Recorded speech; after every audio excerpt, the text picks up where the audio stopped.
चलिए time and distance part 9 start कर रहे हैं। ठीक है, अभी तक टोटल 8 पार्ट्स हो चुके हैं और अच्छे अच्छे क्वेश्चंस और अच्छे अच्छे लेवल के क्वेश्चन और कंसेप्ट हम लोगों ने सीख लिए हैं। कंसेप्ट ज़्यादा नहीं, हमने बेसिक कंसेप्ट से सब चीज़ करी है अभी तक। ठीक है, तो अब सिर्फ 10 या 12 क्वेश्चन इसके अंदर बचते हैं, उसके बाद टाइम एंड डिस्टेंस आप लोगों का कवर हो जाएगा। तो आखिरी के कुछ क्वेश्चन देखिए और देखिए कि उनमें मैं कुछ नया आपको नहीं सिखाऊंगा। सिर्फ मैंने बताया था लास्ट 8th पार्ट में क्या कि एक कंसेप्ट और बचा है, वो मैं आपको लास्ट वीडियो में सिखाऊंगा। उसके बेस पे कुछ क्वेश्चन देख लो जो अभी तक हमने सीखा है उसी के बेस पे।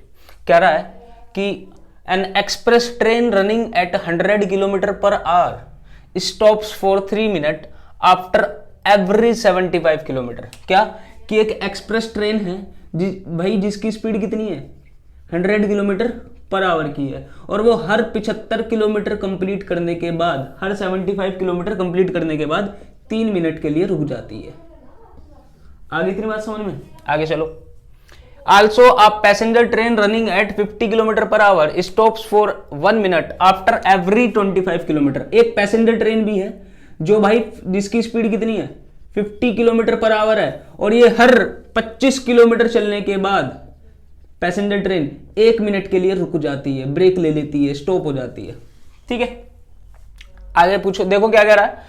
तो how much distance did passenger train covered in the time in which express train covered 600 kilometre if both train started together. ये कह रहा है कि अगर दोनों की दोनों ट्रेन एक टाइम पीरियड पे स्टार्ट हुई तो जितनी देर में एक्सप्रेस ट्रेन 600 किलोमीटर का डिस्टेंस कवर करेगी उतनी देर में पैसेंजर ट्रेन ने कितना डिस्टेंस कवर किया होगा। ठीक है, आगे ना क्वेश्चन समझ में? ठीक है, हाँ, तो क्या कह रहा है कि एक्सप्रेस ट्रेन ने 600 किलोमीटर का डिस्टेंस कवर किया। तो पहले मैं ये देख लूं कि एक्सप्रेस ट्रेन को 600 किलोमीटर का डिस्टेंस कवर करने में कितनी देर लगी होगी। भाई स्पीड एक्सप्रेस ट्रेन की कितनी है 100 किलोमीटर पर आवर, डिस्टेंस कितना कवर करवाना है 600 किलोमीटर। कहने का मतलब 6 घंटे में लगभग कितनी देर में, लगभग 6 घंटे में उसने 600 किलोमीटर का डिस्टेंस कवर कर लिया। लेकिन वो 75 किलोमीटर बाद 3 मिनट के लिए रुक भी तो रही है। वो हर 75 for every 75 kilometre it is stopping for 3 minutes. तो पहले मैं ये देख लेता हूं कि ये 600 किलोमीटर में रुकेगी कितनी बार। सिंपल सी बात है भाई, 600 किलोमीटर का डिस्टेंस कवर करने के लिए वो रुकेगी कितनी बार। तो देखो टोटल डिस्टेंस कितना है, एक्सप्रेस ट्रेन की बात हो रही है यहाँ पे, और भाई रुकती कितनी देर बाद है एक्सप्रेस ट्रेन, हर 75 किलोमीटर के बाद रुक रही है। तो 75 से इसको डिवाइड कर दो 600 को, 8 5 से 44 6। ठीक है, 8 बार। कितनी बार रुकी भाई ये 8 बार रुकी, यानी कि 600 किलोमीटर का डिस्टेंस कवर करने के लिए एक्सप्रेस ट्रेन 8 बार रुकी। लेकिन मुझे एक बात बताओ, इसे टाइम कितना लगा, एक्सप्रेस ट्रेन को टाइम कितना लगा। इसकी स्पीड है 100 किलोमीटर पर आवर, इसकी स्पीड किसकी, एक्सप्रेस ट्रेन की स्पीड है 100 किलोमीटर पर आवर। तो क्या ये 6 घंटे का टाइम नहीं लेगी 600 किलोमीटर को कवर करने के लिए? और ये टाइम भी तो काउंट होगा। कौन सा टाइम, जो वो हर 3 मिनट के लिए रुकी है एक्सप्रेस ट्रेन। ठीक है, मुझे एक बात बताओ, टाइम कितना कैलकुलेट होगा। देखो 8 बार का टाइम कैलकुलेट नहीं होगा, टाइम कैलकुलेट होगा केवल 7 टाइम्स का। क्यों? क्योंकि 8वीं बार तो वो 600वें किलोमीटर पे पहुंच जाएगी ना भाई। 8th टाइम 8वीं बार तो वो 600 किलोमीटर पे पहुंच जाएगी, तो रुकेगी तो सिर्फ वो 7 बार। भाई जो ब्रेक लेगी वो 7 बार लेगी, क्योंकि 8वीं बार तो वो 600वें किलोमीटर पे पहुंच गई होगी। समझे? ये बस सुनने वाली बात है कि जो उसने रुकी है वो 7 बार रुकी है, और 7 बार रुकी है तो कितनी देर के लिए रुकी, एक बार में कितनी देर के लिए रुकती है 3 मिनट के लिए रुकती है। तो क्या तुम्हें नहीं लगता कि 21 मिनट उसने स्टॉपिंग में लिए और 6 घंटे उसने अपना डिस्टेंस ट्रैवल करने के लिए लिया। तो इसका मतलब 6 घंटे 21 मिनट, 6 घंटे 21 मिनट लगे एक्सप्रेस ट्रेन को 600 किलोमीटर का डिस्टेंस कवर करने के लिए। और ये बड़ी ध्यान से सुनना है, 8वीं बार क्यों नहीं लेना। 8वीं बार हम उसका जो स्टॉपिंग टाइम है वो कैलकुलेट क्यों नहीं कर रहे। मान लो ये 600 किलोमीटर का डिस्टेंस है, एक बार यहाँ रुकी, एक बार यहाँ, एक बार यहाँ, लास्ट में। अब ये 8वीं बार यहाँ पहुंच गई, 8वीं बार मान लो वो 600 किलोमीटर पर पहुंच गई, तो 8वीं बार का टाइम थोड़ी ना कैलकुलेट करेंगे। क्यों? क्योंकि वो तो 600 किलोमीटर का डिस्टेंस कवर कर चुकी है ना, 600 किलोमीटर का डिस्टेंस कवर कर चुकी है ना, इसलिए सिर्फ 7 टाइम का ब्रेकिंग टाइम लेंगे। ठीक है, अब बस तुम्हें यह बताना है कि जो पैसेंजर ट्रेन है उसने 6 घंटे 21 मिनट में कितना डिस्टेंस कवर कर लिया होगा। 6 घंटे 21 मिनट में कितना डिस्टेंस कवर कर लिया होगा। सबसे पहले तो सिंपल सी बात है, पैसेंजर ट्रेन की स्पीड कितनी है 50 किलोमीटर पर आवर। 6 घंटे में पैसेंजर ट्रेन कितना डिस्टेंस कवर करेगी भाई 6 इंटू 50, 6 घंटे चली ना वो, और 50 किलोमीटर पर आवर की उसकी स्पीड है। इसका मतलब 300 किलोमीटर का डिस्टेंस वो कवर कर चुकी है 6 घंटे में पैसेंजर ट्रेन। अब ये 21 मिनट आओ, अब ये 21 मिनट में भी कुछ ना कुछ डिस्टेंस कवर करा होगा, पर पहले ये भी तो देख लूं कि पैसेंजर ट्रेन रुकी कितनी देर है 300 किलोमीटर का डिस्टेंस कवर करने में। भाई 300 किलोमीटर का डिस्टेंस करने के लिए, कवर करने के लिए वो कितनी बार रुकी है। देखो हर 25 किलोमीटर बाद, हर 25 किलोमीटर का डिस्टेंस कवर करने के बाद वो 1 मिनट के लिए रुकती है, और स्पीड कितनी है इसकी 50 किलोमीटर पर आवर की। तो यानी कि 1 घंटे में वो 2 मिनट रुकी। भाई 25 किलोमीटर का डिस्टेंस ट्रेवल करने के बाद वो रुक जाती है, और ट्रेन की स्पीड है, पैसेंजर ट्रेन की स्पीड है 50 किलोमीटर पर आवर। तो 1 घंटे में कितना डिस्टेंस कवर करेगी ये 50 किलोमीटर का, और रुकेगी कितनी बार 2 बार, और कितनी देर के लिए 1 मिनट के लिए। क्या तुम्हें नहीं लगता कि हर घंटे में ये जो पैसेंजर ट्रेन है ये 2 बार रुकी होगी। सिंपल सी बात है। अच्छा चला कितनी देर दिया हमने से 6 घंटे चला दिया। अब 6 घंटे में ये कितनी बार रुकी होगी, 1 आवर में कितनी बार स्टॉप लेती है ये 2 टाइम स्टॉप। तो 6 घंटे में कितनी बार स्टॉप होगी, क्या 6 इंटू 2, क्या 12 बार वो रुकी होगी ना 6 घंटे में। कौन पैसेंजर ट्रेन। ठीक है, कितनी देर के लिए रुकती है 1 मिनट के लिए रुकती है। तो इसका मतलब 12 मिनट रुकी वो 6 घंटे जब तक चली। कहने का मतलब जब पैसेंजर ट्रेन 6 घंटे लगातार चली तो इस बीच 12 मिनट रुकी भी होगी। तो कहने का मतलब हमें कैलकुलेट करना था वो टाइम, वो डिस्टेंस जो पैसेंजर ट्रेन ने 6 घंटे 21 मिनट में कवर किया होगा। 6 घंटे में तो 300 किलोमीटर का डिस्टेंस पैसेंजर ट्रेन कवर कर चुकी है, 12 मिनट वो रुकी भी है इन 6 घंटों में। तो 21 मिनट में कैलकुलेट करना था, 6 घंटे 21 मिनट में कैलकुलेट करना था, 6 घंटे 12 मिनट में, 6 घंटे 12 मिनट में वो 300 किलोमीटर का डिस्टेंस कवर कर चुकी है। ठीक है ना, ठीक है, बहुत ज्यादा कॉम्प्लिकेटेड नहीं है, बिल्कुल एक नया सा सवाल जरूर है, लेकिन बहुत बेसिक सी बातें हो रही हैं, और मेरे को लग रहा है मैं इसे ज्यादा कॉम्प्लेक्स कर रहा हूं समझा के। सिंपल, बहुत सिंपल है। ठीक है, कितने मिनट बचे 9 मिनट और देखना है ना कि 9 मिनट कितना चलेगी। भाई 6 घंटे 21 मिनट एक्सप्रेस ट्रेन चली, 6 घंटे 12 मिनट कौन चला पैसेंजर ट्रेन चली, जिसमें वो 300 किलोमीटर का डिस्टेंस कवर कर गई। 9 मिनट बचे, 21 मिनट में से 12 मिनट माइनस करो, कितने मिनट बचे 9 मिनट। अब मुझे एक बात बता दो, 9 मिनट में पैसेंजर ट्रेन कितना डिस्टेंस कवर करेगी। पैसेंजर ट्रेन की स्पीड कितनी है 50 किलोमीटर पर आवर। तो 60 मिनट में क्या पैसेंजर ट्रेन 50 किलोमीटर का डिस्टेंस कवर करेगी। यूनिटरी मेथड लगा दो इसमें, 1 मिनट में कितना डिस्टेंस कवर करेगी 50/60 किलोमीटर। मुझे चाहिए कितने मिनट के लिए 9 मिनट के लिए तो चाहिए। 9 मिनट में कितना कवर करेगी भाई, इसे 9 से मल्टीप्लाई कर दो, सोल्व कर दो इसे, 1 0 से 1 0 गई, 3 3 जार 3 2 जार 15/2 7.5 किलोमीटर और डिस्टेंस कवर कर देगी कौन पैसेंजर ट्रेन। तो कहने का मतलब अगर मैं इसमें 9 मिनट प्लस कर दूं तो 6 घंटे 21 मिनट में पैसेंजर ट्रेन 300 किलोमीटर तो ये रहे और 7.5 किलोमीटर ये रहे, 307.5 किलोमीटर का डिस्टेंस कवर कर जाएगी। ठीक है, ठीक है, कुछ नहीं, मैंने बस इतना देखा कि एक्सप्रेस ट्रेन कितनी देर में 600 किलोमीटर का डिस्टेंस कवर करेगी। तो यहाँ समझ में आया कि 600 किलोमीटर का डिस्टेंस एक्सप्रेस ट्रेन 6 घंटे 21 मिनट में कवर करेगी। फिर मैंने देखा कि ये 6 घंटे 21 मिनट में पैसेंजर ट्रेन कितना डिस्टेंस कवर करेगी, और उसका स्टॉपिंग टाइम भी लिया। ठीक है, कुछ भी नहीं है, मेरे को नहीं लगता कि क्वेश्चन देखने के बाद आपको मेरे सॉल्यूशन में आने की जरूरत पड़ेगी। अगर हाँ कहीं अटके तो सॉल्यूशन पे आगे इसका सॉल्यूशन देख लेना। 307.5 किलोमीटर का डिस्टेंस कवर करेगी पैसेंजर ट्रेन उतने टाइम में जितने टाइम में एक्सप्रेस ट्रेन ने 600 किलोमीटर का डिस्टेंस कवर किया होगा। ठीक है, देखो भाई एक और क्वेश्चन है, और अच्छे लेवल का क्वेश्चन है, ध्यान से सुनना।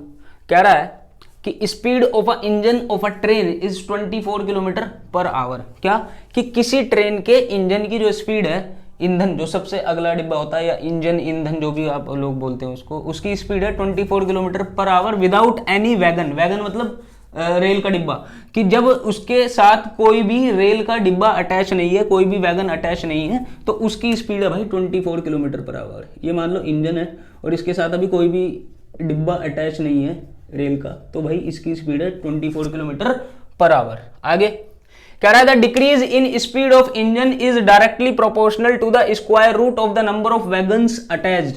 कि भाई अब मैं इसमें डिब्बे लगाने शुरू करूंगा, ट्रेन के बॉक्सेस जो वैगन्स बोलते हैं जिनको हम, इसमें मैं लगाने शुरू करूंगा तो ऑब्वियस सी बात है जो इंजन की स्पीड है वो कम हो जाएगी। भाई पहले वो फ्री था, कोई भी उसके साथ अटैच नहीं था डिब्बा। तो ये कह रहा है कि जो स्पीड जो डिक्रीज हो रही है ना, जिसको मैं डिक्रीजिंग, जो स्पीड डिक्रीज हो रही है वो डायरेक्टली प्रोपोर्शनल है किसके, is directly proportional to the square root किसका, of the number of wagons attach.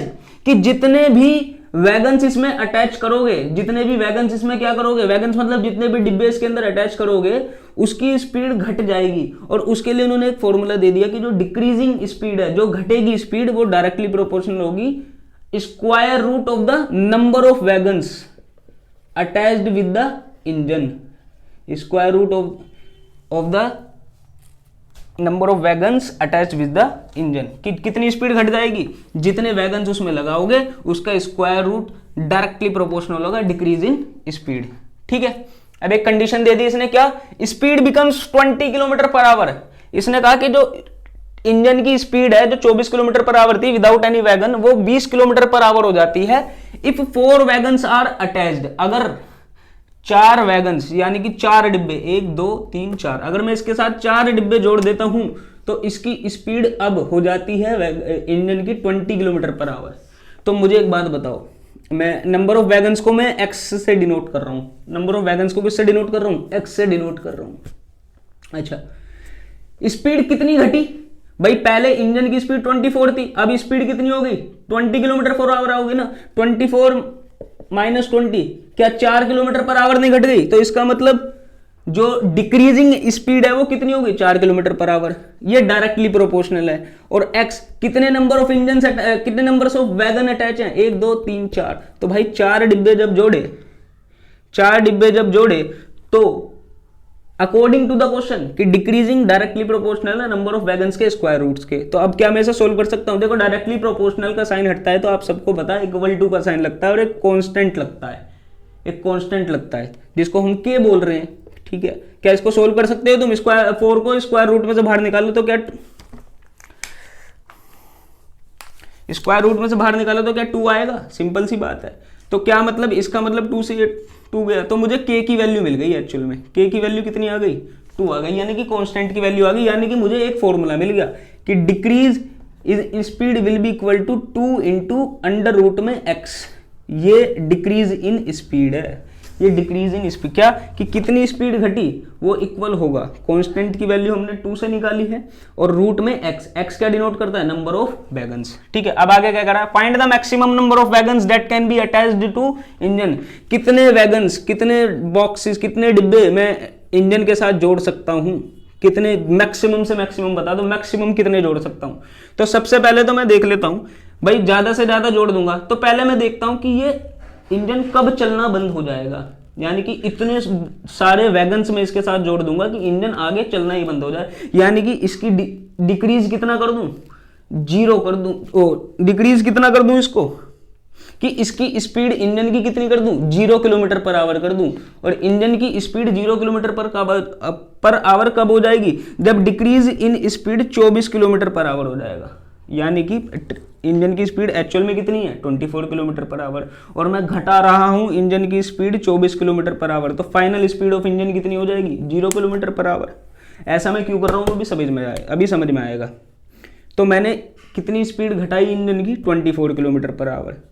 तो 2 इंटू रूट एक्स, इसे काटो, 12 आ गया। तो रूट एक्स की वैल्यू कितनी आ गई, 12 आ गई। स्क्वायरिंग कर दो बोथ साइड की, तो रूट एक्स का स्क्वायर एक्स हो जाएगा, 12 का स्क्वायर 144 आ जाएगा। यानी कि 144 डिब्बे, 144 वैगन। जब मैं इंजन के साथ 144 वैगन से लगा दूंगा, 144 वैगन से लगा दूंगा तो इंजन की स्पीड कितनी हो जाएगी, 0।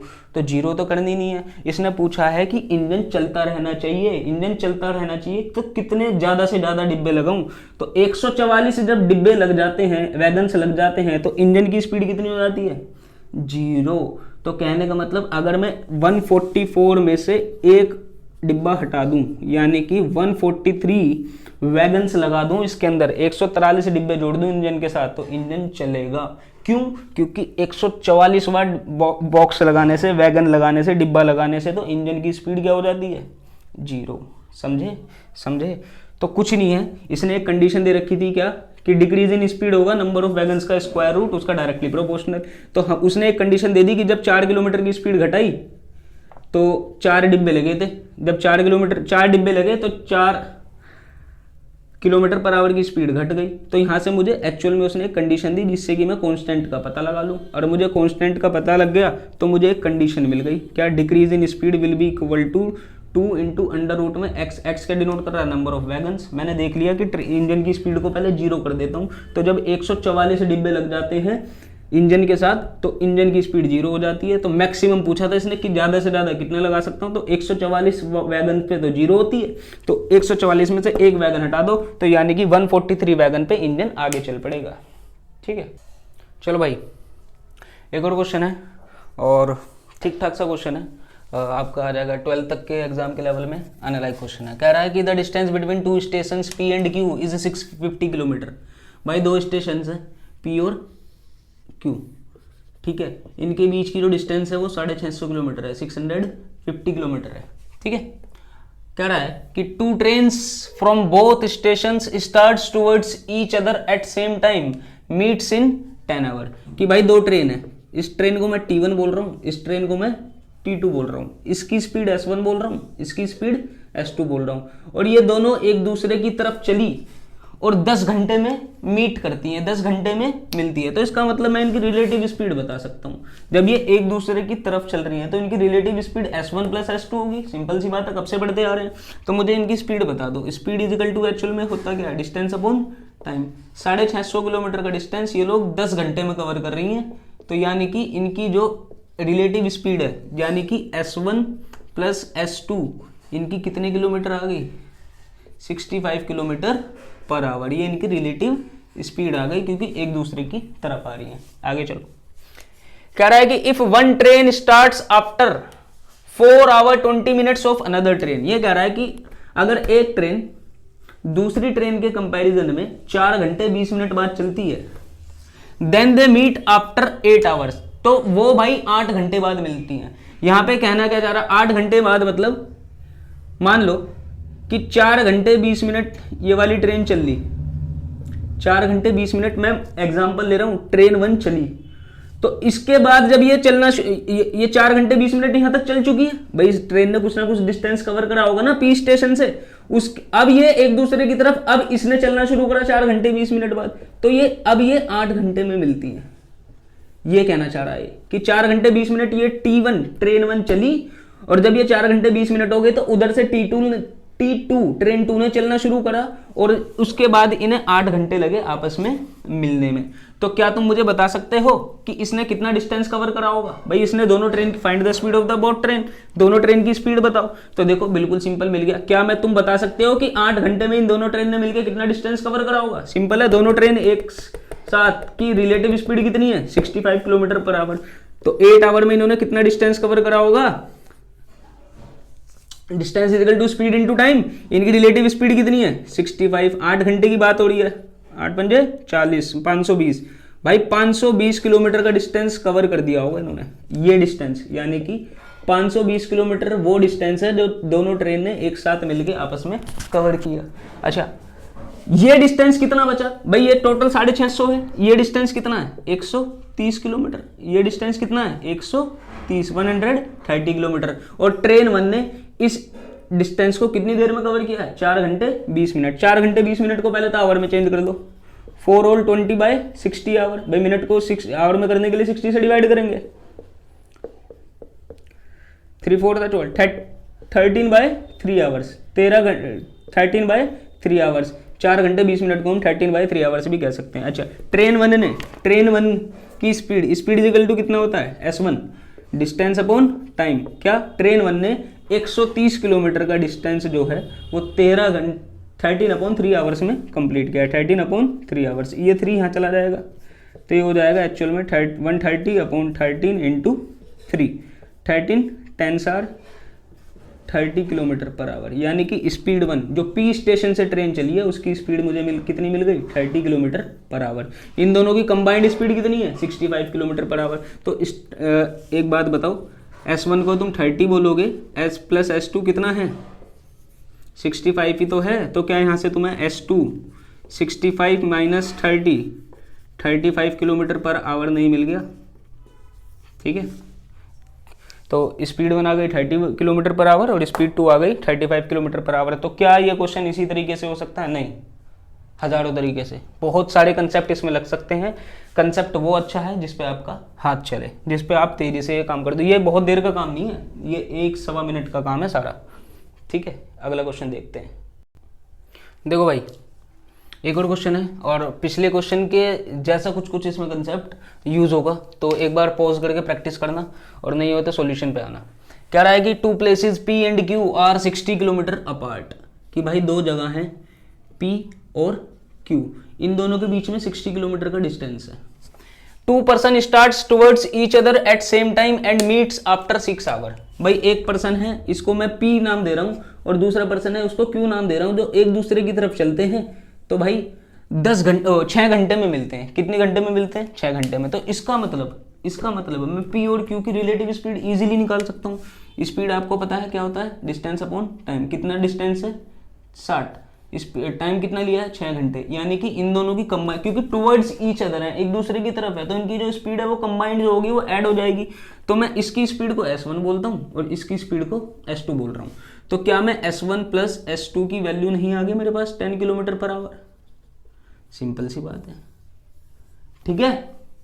आगे क्या कह रहा है कि इफ पर्सन फ्रॉम P, यहां पे P कर लेना, इफ पर्सन फ्रॉम P, जो P से पर्सन ट्रेवल कर रहा है, अपनी ट्रेवल्स 2/3 ऑफ हिज स्पीड, कि ये जो अपनी स्पीड है ना 2/3 कर ले, जो भी इसकी स्पीड है उसका 2/3 स्पीड से चले, एंड पर्सन फ्रॉम Q, और जो Q पॉइंट से पर्सन चल रहा है travels 2 times of his speed, और अब वो अपनी स्पीड डबल कर ले और अब भी एक दूसरे की तरफ चलेंगे। तो कह रहा है कि दे मीट आफ्टर 5 आवर्स, तो भाई वो 5 घंटे बाद मिल जाते हैं। तो अब भी तो इनकी क्या मिलेगी, मुझे रिलेटिव स्पीड मिलेगी, लेकिन अब जो स्पीड S1 और S2 थी वो चेंज हो गई है। तो अब कितनी देर बाद मिल रहे हैं, 5 घंटे बाद मिल रहे हैं। तो क्या इनकी रिलेटिव स्पीड नहीं बता सकते तुम, इनकी रिलेटिव स्पीड, भाई डिस्टेंस कितना है 60 किलोमीटर, टाइम कितना है 5 आवर, तो क्या इनकी जो रिलेटिव स्पीड होगी वो 12 किलोमीटर पर आवर होगी, नहीं होगी। तो इसका मतलब मैं कह सकता हूँ, क्योंकि अब इनकी स्पीड S1 नहीं रही, अब 2/3 S1 हो गई है। इसकी Q पॉइंट से जो पर्सन है, लड़का है, उसकी स्पीड S2 नहीं रही, अब डबल हो गई है। तो इनकी जो रिलेटिव स्पीड होगी ये होगी। और भाई मिलते कितनी देर बाद है, इनकी रिलेटिव स्पीड कितनी आ रही है, 12 किलोमीटर पर आवर। अब इसने क्या कहा, फाइंड द स्पीड। अरे तो क्या ये एक इक्वेशन बन गई और दूसरी इक्वेशन ये बन गई, इसको सोल्व नहीं कर सकते बड़े इजीली। थोड़ा सा बता रहा हूँ कैसे कर लोगे। इनका एलसीएम ले लो, 3 डिवाइड में ये 3 आएगा ना एलसीएम, इसको मैं मल्टीप्लाई में भेज रहा हूँ, कितना हो जाएगा 36 हो जाएगा ना। 2 कॉमन ले जाओ इसमें से, तो S1 प्लस 3 S2 कितना हो जाएगा, 18 हो जाएगा। ये ऊपर एक इक्वेशन बनी है, S1 प्लस S2 कितना दे रखा है, 10 दे रखा है। इसे सोल्व कर दो, माइनस माइनस ये गया, 3S2 में से S2 गए तो 2S2 बचा, 18 में से 10 गए तो 8 बचा। तो S2 स्पीड 2 आ गई 8/2, मतलब कि 4 किलोमीटर पर आवर। स्पीड 2 कितनी आ गई, 4 किलोमीटर पर आवर। तो S1 प्लस S2 कितना दे रखा है, 10। S2 की वैल्यू कितनी आ गई, 4। तो S1 की वैल्यू क्या, 6 किलोमीटर पर आवर नहीं आ गई। ठीक है, सिंपल क्वेश्चन था, प्रैक्टिस के लिए सिर्फ डाल दिया। ओके, देखो भाई एक और क्वेश्चन है, और अच्छा क्वेश्चन है। कह रहा है कि 4 cities PQRS are on the corners of a square. भाई 4 सिटी हैं, 4 शहर हैं जिनके अलग अलग नाम हैं। ठीक है, इसको P बोल दिया, इसको Q बोल दिया, इसको R बोल दिया और इसको S बोल दिया, जो एक स्क्वायर के कॉर्नर्स पे लोकेटेड है। ठीक है, चलो कह रहा है कि each side of square is 120 kilometre. भाई स्क्वायर की हर साइड कितनी दे रखी है, 120 किलोमीटर, 120 किलोमीटर, 120 किलोमीटर। आगे कह रहा है कि a man travels from P to Q at 10 kilometre per hour. एक बंदा है भाई, यहाँ से शुरू हुआ और P से लेके Q तक गया किसी स्पीड से, 10 किलोमीटर पर आवर की स्पीड से, 10 किलोमीटर पर आवर की स्पीड से। Q to R at 20 kilometre per hour, और Q से लेके R तक गया उस टाइम इसकी स्पीड कितनी थी 20 kilometre per hour. R2S at 30 kilometre per hour और S2P at 40 kilometre per hour, 40 kilometre per hour की स्पीड से S से लेके P पॉइंट तक गया, सिटी तक गया। कह रहा find the average speed of the whole journey, पूरी जर्नी की क्या बता दो, एवरेज स्पीड बता दो। तो देखो average speed, speed equal to क्या होता है डिस्टेंस अपॉन टाइम। तो अगर मैं तुमसे कहूं एवरेज स्पीड तो total distance upon total time, क्या बता देना total distance upon total time क्या होता है एवरेज स्पीड होती है। तो टोटल डिस्टेंस तो पहले बताओ 120 यहाँ 120 यहाँ 120 यहाँ 120 यहाँ, तो 120 के उसने ये टोटल डिस्टेंस कवर करा उसने ड्यूरिंग द वोल जर्नी। अब मैं इसका टाइम बता देता हूँ उसने टाइम कितना लिया। मुझे एक बात बताओ 120 किलोमीटर P से लेके Q तक चला 10 किलोमीटर पर आवर की स्पीड से, तो क्या 12 घंटे लेगा? बिल्कुल लेगा। 120 किलोमीटर 20 किलोमीटर पर आवर की स्पीड से चला Q से लेके R तक, तो क्या वो 6 घंटे लेगा? 6 आवर लेगा। R से लेके S तक आया 120 किलोमीटर 30 किलोमीटर पर आवर की स्पीड से, तो क्या वो 4 घंटे लेगा?